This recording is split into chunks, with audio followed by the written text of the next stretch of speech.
As we all know, Nigeria is getting worse by the day.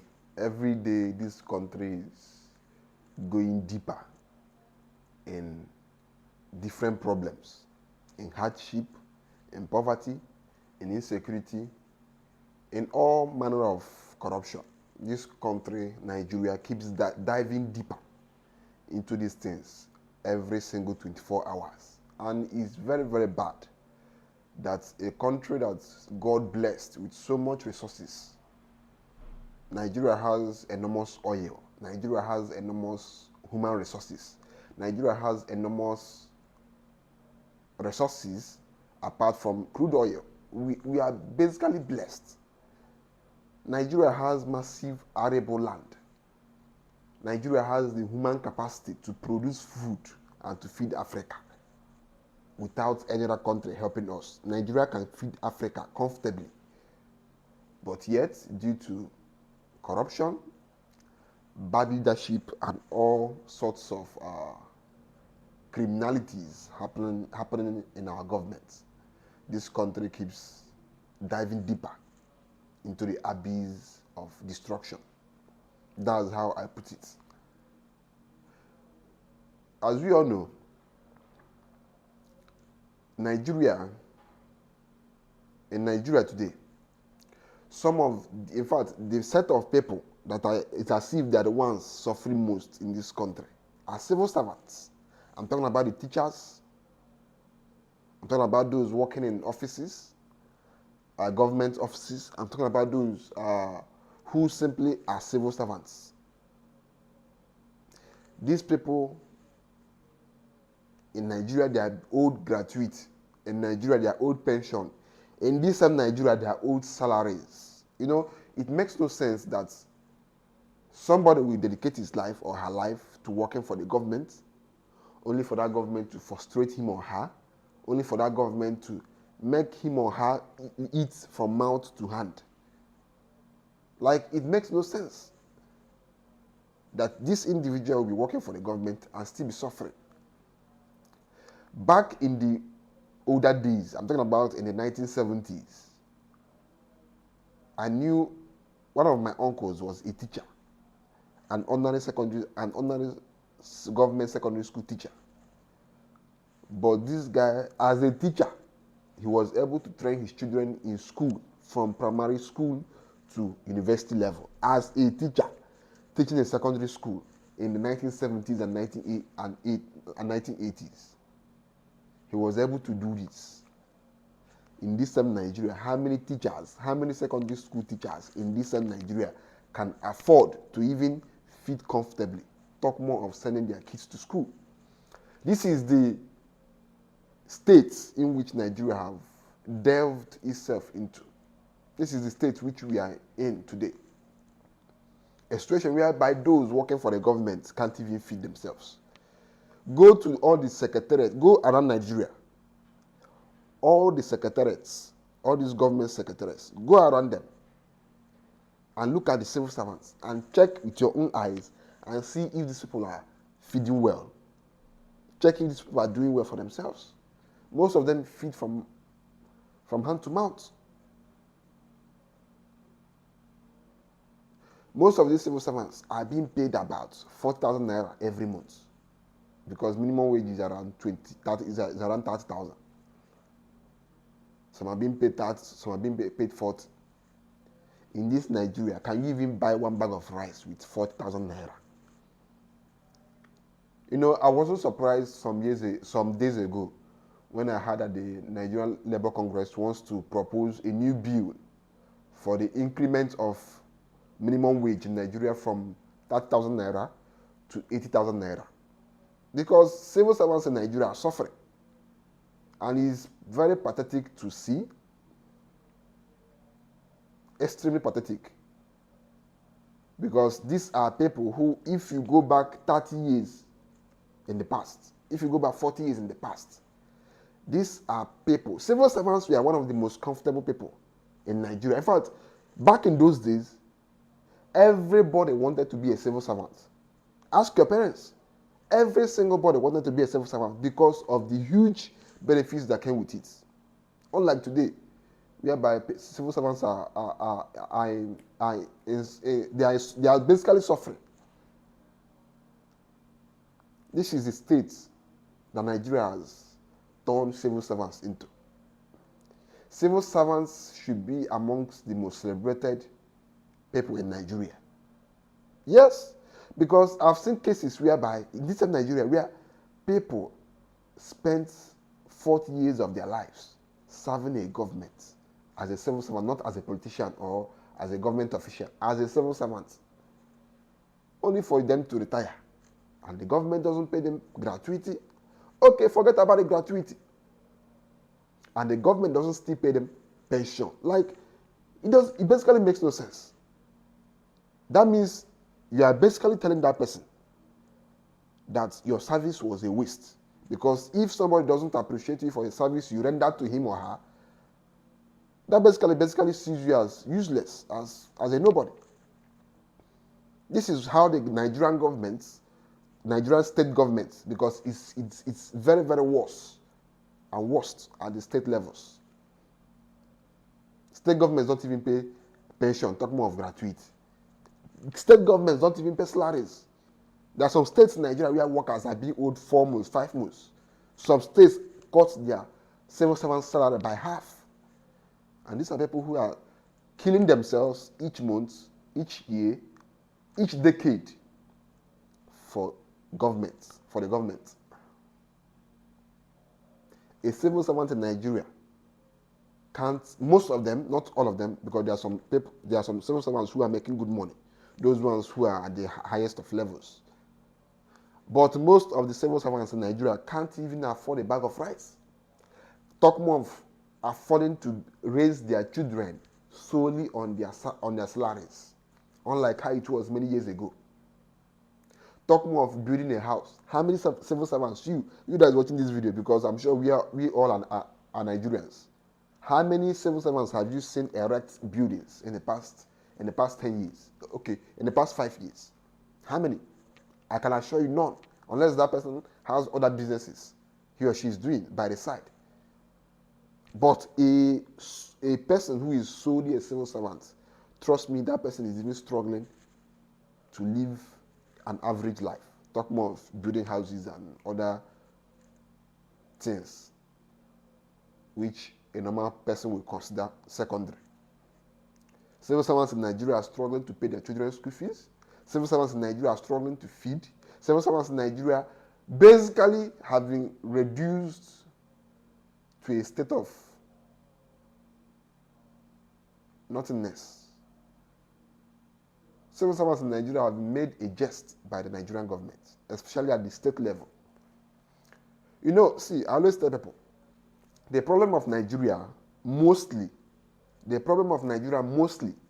lies at the state level. See, the federal government can't carry the burden of Nigeria on itself alone. The major responsibilities of Nigeria lies with each of the state governments, because it is easier to tackle problems that is engulfing and trying to kill and strangle a country as enormous as Nigeria from the grassroots. And what is the grassroots? From the state government, from local government. But we have a situation whereby most of the state governments in Nigeria are performing very, very bad. Even if a president in Nigeria is doing so well, if the state governors are performing poorly, the country will not grow. Because the president can't be in Yobe at the same time that he's in Abia State, or at the same time that he's in Gombe, or at the same time that he's in Abuja. It's not possible. These works are delegated. These things are shared. Power is shared. Power is shared. The easiest way to transform Nigeria is not by electing a good president, because a good president would only do his own functions at the federal arm of the government. If the state governors who are closer to us, because my local government chairman is closer to me, followed by my state governor, before the president. So if the politicians, or if those who are in power, who are closer to me, don't do what they're meant to do. The person that is far away from me, even if he does his best, is not going to affect me positively.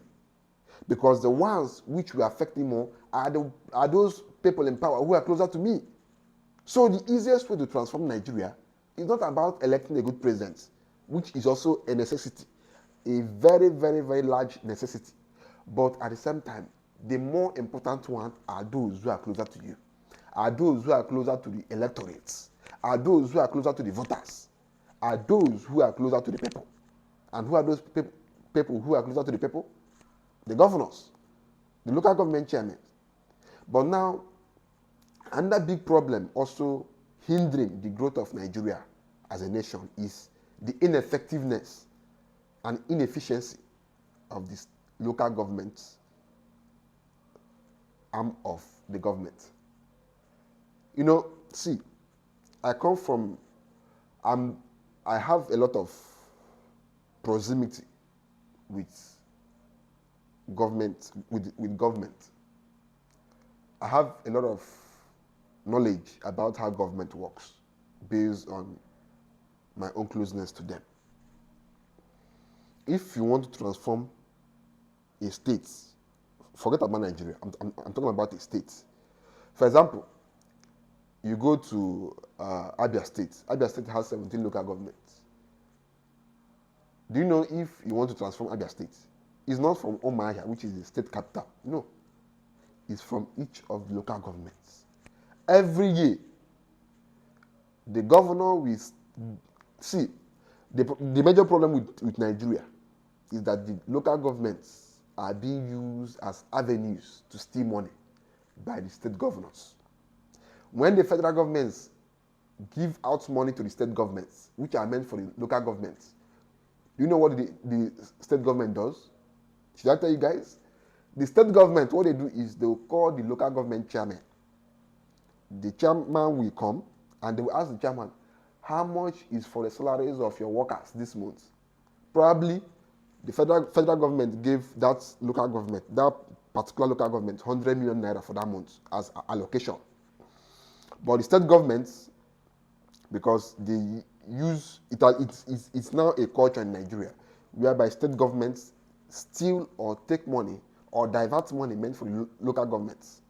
Now, what they'll do is to call the local government chairman.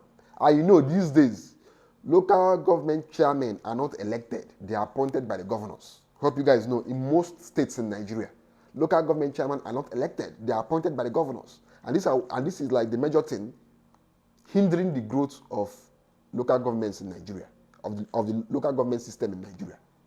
They are more like appointees of the governor. So whatever the governor tells them to do, they will do.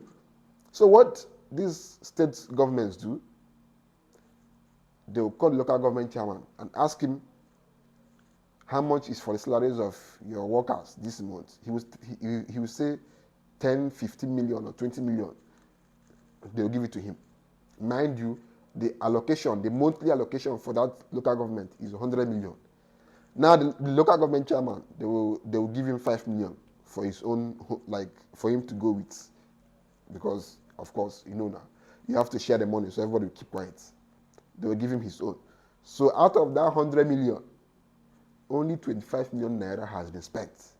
And the remaining 75 million naira, which should have been used for things like electrification of the grassroots, grading of roads, tarring of roads,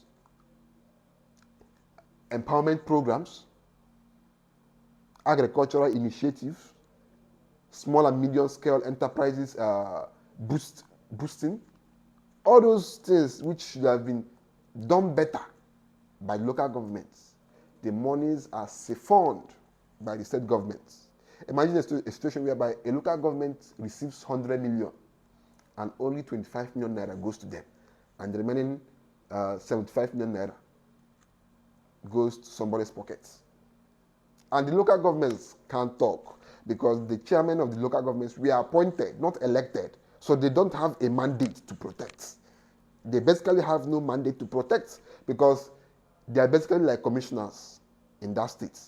Whatever the governor tells you to do, you do. If you talk too much, you'll be removed. So what most of them do is they will close their mouths, take their 5 million naira, put in their pockets, and go their way. Because the truth is, in Nigeria, everybody is looking for their own pockets, especially those in the political class. Basically, almost everybody in the political class is looking for their own pockets. So nobody has time to fight for justice or injustice. Everybody is simply after their own stomach. And personally, based on the things I've seen, because I'm well politically exposed, extremely politically exposed, based on the things I've seen, to an extent, it could be foolish for you to start fighting those who give you power. The average, now, I'm not saying it's bad or right. I'm just telling you something I've seen and which I know that the average human being, the average Nigerian will also do. Especially whereby they're giving you 5 million naira every month. And you want to fight those who are giving you 5 million naira every month. In fact, if you were so much of a man who believes in justice and fairness, in the first instance, you wouldn't even accept to be appointed as a local government chairman when you know that the governor will basically control you. So you see, that's the irony of the matter. So the easiest way to develop Nigeria is not from the federal government, it's from the states and from the local government level. Anybody who's telling you that if this man wins election tomorrow as president, that Nigeria is going to change, I'm telling you now, Lori Iro, Lori Iro is a pure lie, because I'm coming from the political side of Nigeria. I know what politics is all about. I know how politics works. I know how government works. I know how the ladders of leadership and of government and how the functions are carried out in Nigeria. So I'm talking from experience. Anybody who is telling you that if a president wins today, that if a particular person wins the presidency of Nigeria, that Nigeria is going to change instantly, is a big liar. Unless that president comes and reforms those things that are happening at the states and local government level. But the problem is that the governors will fight that president, because the president is simply coming to cut down the monies that are going into the pockets of these governors. So the governors, majority of them who are corrupt, will definitely try to fight him. And a situation whereby majority of the governors, the senators, are not in support of you, the president will end up being frustrated. But I'm telling you guys that the easiest way to transform any state as an electorate, as a voter, the easiest way to transform a state is not by voting for a president who is good and coming to your state to vote a governor who is bad. The person who has more effects, whose leadership style, leadership philosophies,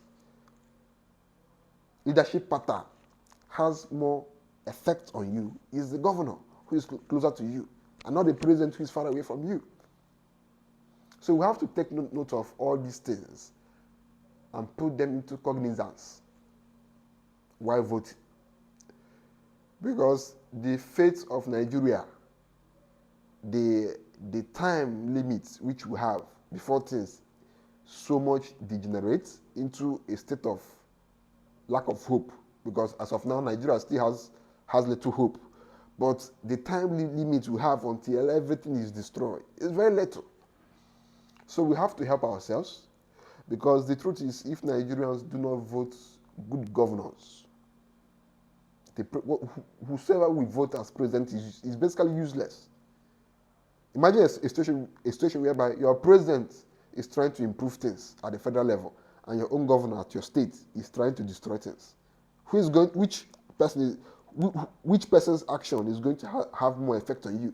Is your state governor who is closer to you, because whatever the federal government does, he will destroy, which will only end up frustrating you people in the state.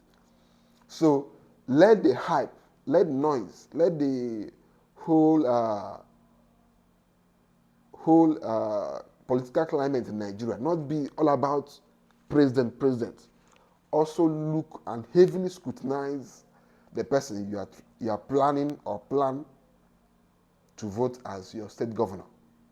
Because if you get the president right and fail at the state level by voting in somebody who's coming to steal, coming to loot, coming to destroy the ones the past governors have done, you're basically going to suffer it. That's basically it, guys. So, vote a good president, and while voting for a good president, do not forget to vote a good state governor. That's basically it. So thank you, guys. I see you people in the next video.